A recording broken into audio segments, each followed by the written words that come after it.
కాబట్టి ఇక్కడ పెట్టేస్తే అయిపోదేంటి? ఈ పిల్లవాడు నమ్మాడు, ఉన్నాడు అక్కడ ఈశ్వరుడని.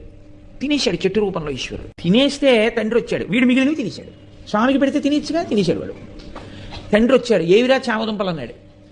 నాన్నగారండి ఈ చెట్టులోనేగా స్వామి ఉన్నారన్నారు, మీరు రమ్మన్నాను, ఆకలేసేస్తోంది స్వామి, ఉండలేను నాన్నగారు వచ్చే వరకు, నేను తినాలంటే మీకు పెడితే కానీ తినద్దంటారు కదా నాన్నగారు, మీరు వస్తే నా స్వామి మీరు తినేద్దరు కానీ నేను తినేస్తాను, రండి స్వామి అని అడిగాను. వచ్చారు, పెట్టాను, తినేశారు. తండ్రికి ఎక్కడ లేని కోపం వచ్చింది. చెట్టుకు పెట్టావా, తిన్నాడా వెంకటేశ్వరుడు? ఆయన అమాయకత్వం ఆయింది. ఎంత పనిచేశావురా అని ఆ చేతిలో కత్తి ఒకటి పట్టుకుని వెళ్ళాడు ఆయన. ఆ కోపంలో ఒళ్ళు తెలియకుండా ఆ కత్తి ఎత్తి పిల్లాన్ని కొట్టబోయాడు.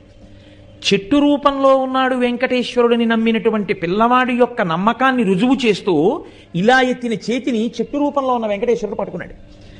ఎవరు పట్టుకున్నారో చెయ్యని వెనక్కి తిరిగి చూశాడు. చతుర్భుజుడైనటువంటి స్వామి పట్టుకున్నారు అతని చేతిని.